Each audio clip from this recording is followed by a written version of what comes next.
Isang kuweba sa Cagayan de Oro na may kwentong hiwaga at alamat, na di umano ay lagusan papunta sa ibang dimensyon na nagmula pa sa mga sinaunang kwento ng kultura, bilang isang napakahalagang arkeolohikal na lugar na may malalim na koneksyon sa sinaunang kasaysayan ng Pilipinas.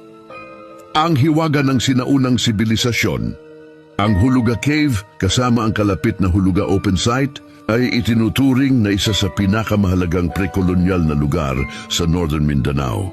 Ang pinakatanyag na natagpuan sa kuweba ay ang mga buto at bungo skull cap ng isang babae na tinatayang nabuhay noong 350 AD. Ipinapakita nito na may sibilisasyon na sa Cagayan de Oro, libu-libong taon na ang nakalipas. Ang mga buto ng babaeng ito na nakadisplay ngayon sa Museo de Oro ng Xavier University ang nagiging alamat ng kasaysayan, isang tunay na tao mula sa malayong nakaraan. Ang kuweba ay nagsilbing libingan o burial site ng mga sinaunang tao. Natagpuan din doon ang mga artifact tulad ng mga earthenware, boat-shaped coffin, kabaong na hugis bangka, mga gamit na bato at metal na nagpapatunay na meron silang maunlad na kultura at ugnayan sa kalakalan sa ibang bahagi ng Asya.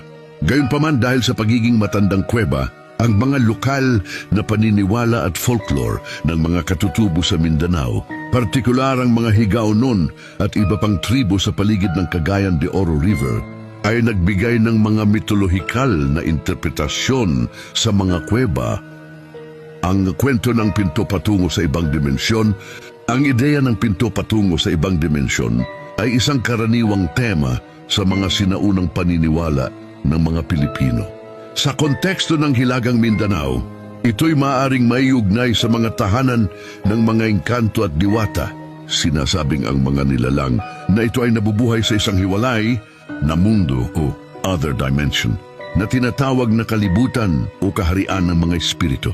Ang pagpasok sa kuweba ng walang paalam o ang paggambala ng kahit ano mula roon ay itinuturing na pagpasok sa kanilang dimensyon at paglabag sa kanilang teritoryo.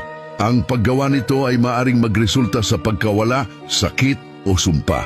Kaya't ang kuweba ay tinatawag na pinto, kung saan maaaring magpalitan ng interaksyon ang mundo ng tao at ang mundo ng espiritu. Ang mga buto at bungo na natagpuan sa loob ng kuweba ay nagpapatunay na ito ay isang kung saan ang mga sinaunang tao ay nag-uugnay sa buhay at kamatayan, isang transisyon o dimensyon ng paghinto ng buhay. Mahalagang paalala, bagamat mayroong ganitong kultural na interpretasyon, ang kwento ng pinto sa ibang dimensyon ay mas malawak na paniniwala ng mga katutubo sa Pilipinas at hindi ito ang opisyal o pangunahing alamat na nakakabit. Sa Huluga Cave, ang pinakakilalang katotohanan at hiwaga ng Huluga ay ang arkeolohikal na kahalagahan nito sa pagpapatunay ng sibilisasyon noong 350 AD sa Cagayan de Oro.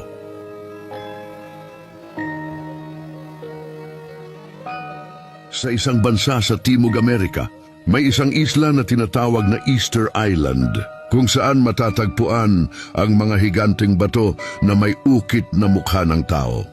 Ang mga Moai ng Easter Island o Rapa Nui ay isa sa pinakamalaking hiwaga ng sinaunang sibilisasyon. Ang kanilang kwento ay pinagsamang alamat, relihiyon, at tanong na hindi pa lubos na nasasagot ng siyensya. Narito ang buod ng kanilang kwentong alamat at hiwaga. Ayon sa kultura ng Rapa Nui, ang mga Moai ay nilikha para parangalan ang mga deified ancestors, mga ninuno na itinuturing ng Diyos at mahahalagang pinuno ng tribo. Ang paggawa ng Moai ay pinaniniwalang nagsimula sa pag-uutos ng mga lineage, heads o mga pinuno ng angkan, na ang bawat isa ay naghahangad na parangalan ang kanilang namayapang ninuno at ipakita ang kanilang kapangyarihan umana. Ang bawat Moai, kapag naitayo na sa kanilang plataporma, tinatawag na ahu, at nalagyan ng mata na gawa sa coral at shell noong una, ay tinawag na aringa ora o buhay na muka ng yumaw. Pinaniniwalaan na ang estatwa ay mayroong mana o sagradong kapangyarihan o espiritu ng ninuno. Ang mana na ito ay nagbabantay sa tribo, nagdadala ng kasaganahan, kalusugan at fertility sa lupain at mga hayop.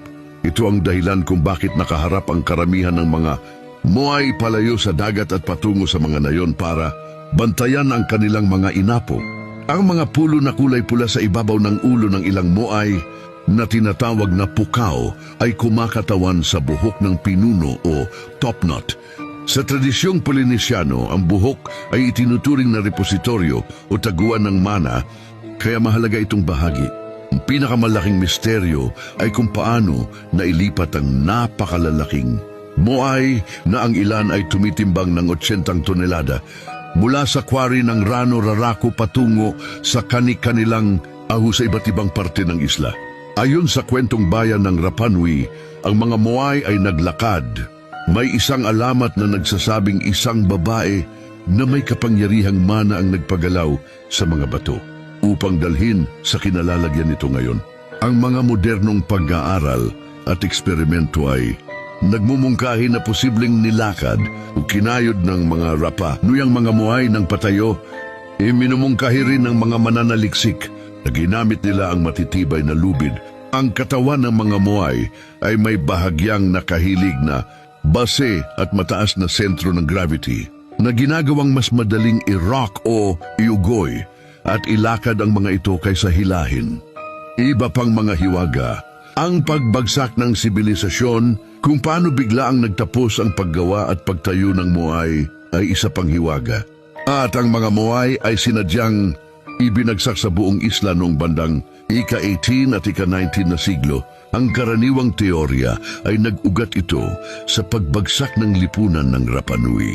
Posibleng dahil sa labis na pagputol ng puno sa isla o na nagdulot ng kakulangan sa pagkain at materyales para sa paglipat ng Moai. O maaring nagkaroon ng alitan sa pagitan ng mga tribu.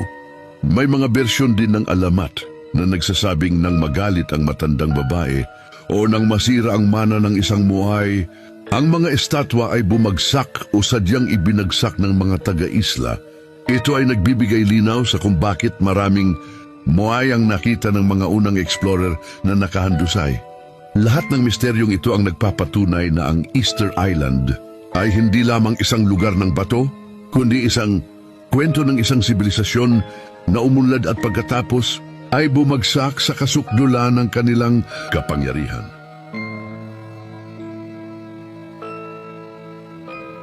Mayroong kwentong alamat tungkol sa kambal na talon sa Mindanao na may kamanghamanghang kagandahan at kahanga-hanga at makapangyarihang tanawin ng kalikasan. Kaya't ito ang pangunahing palatandaan o landmark ng Iligan City na tinaguriang lungsod ng mga maharlikang talon. Ngunit sa likod nito ay may mga kwento na kung paano nakuha ang pangalan nito. Ang alamat ng Maria Cristina Falls, may dalawang bersyon ang kwentong ito. Ngunit ito ang isa sa mga popular na kwento. Sinasabing, noong unang panahon, sa isang malawak at matayog na talon sa Mindanao, naninirahan ng dalawang magkapatid na dalaga, si Maria at si Cristina.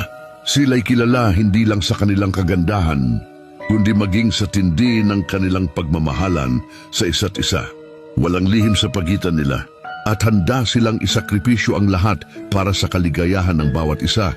Isang araw, dumating sa kanilang lugar ang isang prinsipe mula sa kalapit na sultanato. Ang prinsipe ay nabighani sa pambihirang ganda ni Maria at Cristina. Hindi nagtagal umusbong ang pag-ibig sa pagitan nila.